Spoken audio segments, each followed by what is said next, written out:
دعائیں مانگ رہے ہوتے ہیں، اللہ تیری کتاب کے درس میں مصروف ہیں، اللہ ان کو بخش دے۔ میں نے کہا دوسری وضاحت کہ فرشتے جب اہل ایمان کی مجلس میں اترتے ہیں تو رحمت اور برکت لے کر اترتے ہیں، تو یہ اس لیے آئے ہیں کہ یہ آپ کی محفل میں اللہ کی طرف سے رحمتیں اور برکتوں کے خزانے لے کے آئے ہیں۔ اللہ اکبر، انڈیل رہے ہیں تم پر، اور محبت اتنی ہے فرشتے کو قرآن سے کہ فرشتہ آسمانوں کی بلندیوں میں رہتا ہے ہری پور والوں، لیکن زمین کی پستی میں بھی جب قرآن پڑھا جاتا ہے تو وہ قرآن سننے کے لیے آسمان کی بلندی چھوڑ کر زمین کی پستی میں آ جاتا ہے۔ کتنا کمال ہے اس کتاب اللہ کے اندر، اللہ اکبر۔ اور آپ کو ایک مزے کی حدیث سنا دوں جی، سمجھ میں آ جائے تو پھر رب کا نام لے لینا۔ مجھے عبد القدیر نے ابھی یہ کہا کہ جس دن آپ نے جلدی جانا ہوتا ہے اس دن آپ ٹائم زیادہ لگا دیتے۔ ابھی میری فلائٹ ہے جمعے کے بعد، میں نے کراچی جانا ہے، وہاں بیان ہے، تو میں نے دل میں سوچا کہ جیسے ہی میں نماز وقت پہ پڑھاؤں گا اور فوراً سلام پھیرتے ہی نکل جاؤں گا۔ اب مضمون اس دن ویسے ہی ایسی طول پکڑ لیتا ہے، بس کوئی ایسی ماحول ایسا بن جاتا ہے کہ بات طول پکڑ لیتی ہے۔ بہرحال کچھ تو اب کہوں گا، کہہ دوں نا۔ قرآن بیان ہوتا ہے، دن کے اجالے میں فرشتے دائیں بائیں دائرہ لگا لیتے ہیں۔ دن میں آپ کو یہ کمال اور اعزاز ہے قرآن پڑھنے والے، لیکن جب رات کا اندھیرا ہوتا ہے تو ماحول بدل جاتا ہے۔ فرمایا اذا قام احدکم من اللیل للصلاة فلیستک، جب تم میں سے کوئی رات کو تہجد میں قرآن پڑھنے کے لیے، نماز پڑھنے کے لیے اٹھتا ہے تو خوب مسواک کر لیا کرے، اس لیے جب وہ تہجد میں قرآن پڑھتا ہے، دن میں تو فرشتے نے گھیرا ہوتا ہے دائیں بائیں مجلس کو، اور رات میں جب قرآن تہجد میں پڑھا جاتا ہے تو فرشتہ قریب آتے آتے اتنا قریب ہو جاتا ہے کہ فَإِنَّ الْمَلَكَ يَضَعُ فَاهُ عَلَى فِيهِ، فرشتہ اپنا اس تہجد گزار کے منہ پہ اپنا منہ رکھ لیتا ہے، فَمَا يَخْرُجُ مِنْ فِيهِ إِلَّا وَقَعَ فِي فِي الْمَلَكِ، اس وقت اس کے منہ سے قرآن کی جو تلاوت نکلتی ہے وہ فرشتے کے منہ میں پڑتی جاتی ہے۔ وہ ایک نورانی مخلوق ہے، یہ اعزاز ہے، یہ عظمت ہے، قرآن کی بھی عظمت ہے اور تہجد میں اٹھ کے قرآن پڑھنے والوں کی بھی عظمت ہے۔ دوستو جو پڑھتے ہو نا ان کے لیے یہ بہت بڑی خوشی کی بات ہے۔ ایک جگہ میں نے بیان میں یہ جملہ کہہ دیا تو ایک شخص بعد میں آیا سفید ریش، رونے لگا۔ میں نے کہا جی کیوں؟ کہنے لگے کہ جب سے ہوش سنبھالا ہے میری تہجد نہیں چھوٹی، پڑھتا ہوں، لیکن آج جب آپ نے یہ حدیث بیان کی ہے کہنے لگے ہیں کہ اب میرا دل کرتا ہے کہ موت نہ آئے، یہ تہجد کی لذت ملتی رہے۔ اتنی لذت ہے، اتنا مقام اور رتبہ ہے۔ بات چلی تھی اس سے کہ اللہ کے فرشتے بھی اللہ کی کیا بیان کرتے ہیں؟ پاکی تسبیح بیان کرتے ہیں، انبیاء بیان کرتے ہیں۔ کون بیان کرتے ہیں؟ انبیاء بھی تسبیح بیان کرتے ہیں۔ اور حضرت یونس علیہ السلام کا ذکر قرآن کرتا ہے، مچھلی کے پیٹ میں جاتے ہیں تو کیا کہتے ہیں؟ قرآن کہتا ہے فَنَادَا فِي الظُّلُمَاتِ اللَّا إِلَٰهَ إِلَّا أَنْتَ سُبْحَانَكَ إِنِّي كُنْتُ مِنَ الظَّالِمِينَ۔ یونس علیہ السلام اللہ کے نبی ہیں، مچھلی کے پیٹ میں آ گئے، مچھلی سمندر کی گہرائیوں میں اتر گئی، ادھر کوئی فریاد سننے والا نہیں، لیکن قربان جاؤں اللہ کا نبی کہہ رہا ہے اور اللہ وہ کلمات نقل کر رہے ہیں کہ سمندر کی تہ اور اندھیروں میں بھی اللہ کا پیغمبر کسے پکار رہا ہے اور کس لفظ کے ساتھ؟ سبحانک لا الہ الا انت سبحانک. اس کا کمال سمجھ میں آ رہا ہے؟ سبحانک اللہ تو شریکوں سے پاک ہے. اس اندھیر مچھلی کی پیٹ میں میری فریاد سننے والا کون ہے؟ اللہ ہے. اور قرآن کیا کہتا ہے؟ اللہ اکبر. قرآن کہتا کیا ہے؟ قرآن کہتا ہے لوگو اگر میرا یونس میری تسبیح بیان کرنے والوں میں نہ ہوتا تو قیامت کی صبح تک مچھلی کے پیٹ میں رہتا. قرآن کہتا ہے اگر تسبیح بیان کرنے والوں میں نہ ہوتا. آپ کیا سمجھتے ہیں تسبیح بیان کرنا، پڑھنا، کہنا یہ کوئی معمولی چیز ہے؟ ہر وقت اس مالک کی تسبیح بیان کرتے رہا کرو، موقع ملے کرتے رہا کرو. وقت نکالو، اس مالک کی پاکی بیان کرو، اس کی شان کو سامنے رکھتے ہوئے، اس کی عظمتوں کو سامنے رکھتے ہوئے، اس کی کبریائی کو سامنے رکھتے ہوئے اس کی پاکیاں بیان کرو. یہ تو اللہ کے پیغمبر یونس علیہ السلام ہے. خود امام الانبیاء صلی اللہ علیہ وسلم کو اللہ کیا فرماتے ہیں؟ اذا جاء نصر اللہ والفتح ورأیت الناس يدخلون فی دین اللہ افواجا فسبح بحمد ربک واستغفرہ انہ کان توابا. فسبح بحمد ربک. میرا پاک پیغمبر اپنے رب کی تسبیح بیان کر، اس کی تعریف کے ساتھ.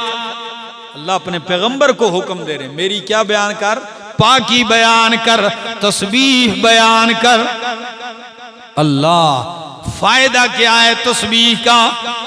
اب یہ بھی تو ہونا چاہیے. ایک تو میں نے ذکر کر دیا، اب دوسرا بھی سن لیجئے. یہ میرے سامنے سورت کا نام سورت طٰہٰ ہے.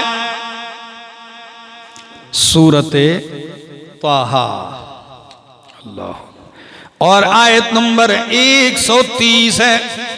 قرآن ذکر کرتا ہے، فرمایا میرا پاک پیغمبر صلی اللہ تعالی علیہ وسلم میری پاکی اور میری تسبیح بیان کر.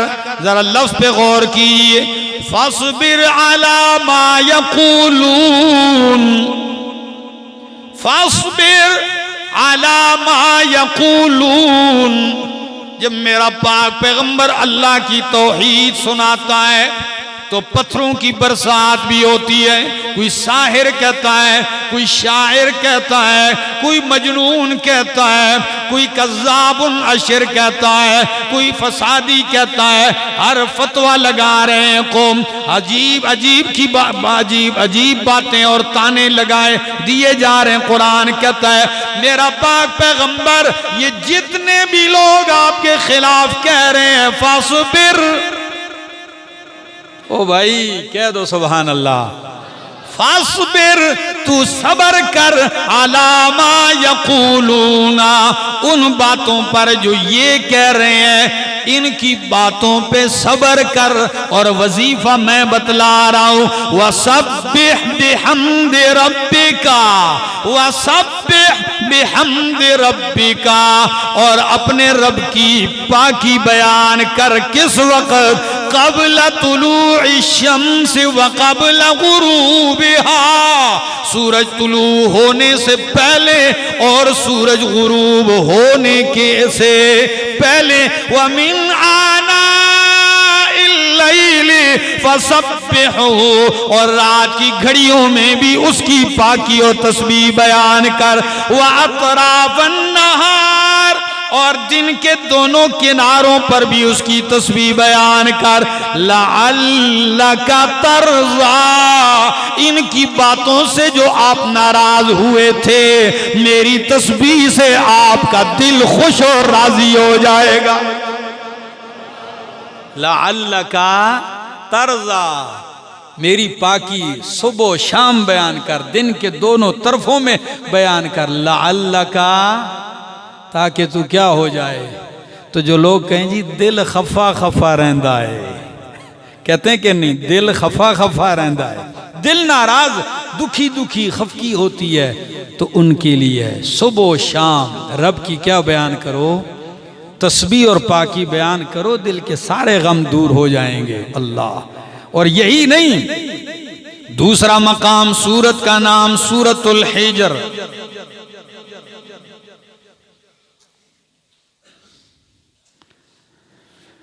علی آپ اشارے کرتے ہیں لیکن اب کچھ تو بیان کرنا پڑے گا. سورت کا نام سورت الحجر ہے. یہ 14واں پارہ ہے میرے سامنے، اللہ کا قرآن ہے، اور اس کی آیت نمبر 98 ہے. بالکل سورت کا آخری حصہ، آخری آیتیں. قرآن کیا کہتا ہے؟ وَلَقَدْ نَعْلَمُ أَنَّكَ يَضِيقُ صَدْرُكَ بِمَا يَقُولُونَ. وَلَقَدْ نَعْلَمُ، البتہ تحقیق ہم جانتے ہیں میرا پاک پیغمبر، کہ انکا بے شک تو یضیق صدرکا، تیرا سینہ تنگ ہوتا ہے، بما یقولون، ان باتوں سے جو یہ تیرے مخالف کہتے ہیں.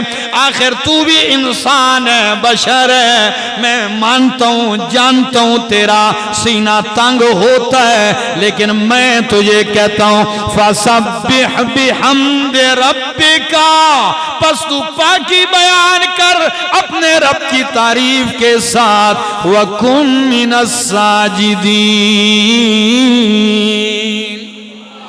اور ہو جا سجدہ کرنے والوں میں سے.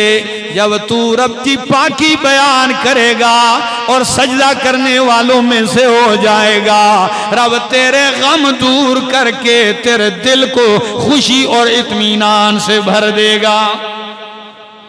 اللہ، کیا کمال ہے اللہ کی تسبیح بیان کرنے میں، پڑھنے میں. اب آپ کہیں گے کچھ ہمیں بھی تسبیح بتا دیجئے، ہم بھی کر لیا کریں. تو سن لیجئے، مسلم کی حدیث پڑھنے لگاؤ. اللہ کے پاک پیغمبر مجلس میں بیٹھ کے کہتے ہیں ایاجز احدکم ان یکسب کل یوم 1000 حسنۃ فسألہ سائل. آپ نے مجلس میں کہا کیا تم میں سے کوئی اس بات سے عاجز ہو گیا ہے کہ وہ ہر دن 1000 نیکیاں کمائے، ہر دن 1000 نیکیاں کمائے؟ تو کسی سائل نے سوال کیا، فَسَأَلَهُ سَائِلٌ مِّن جُلَسَائِهِ، مجلس والوں میں سے، اور کہا کَيْفَ يَكْسِبُ أَحَدُنَا 1000 حَسَنَةٍ، بتلا دیجئے ہم میں کوئی 1000 نیکیاں کیسے کمائے گا؟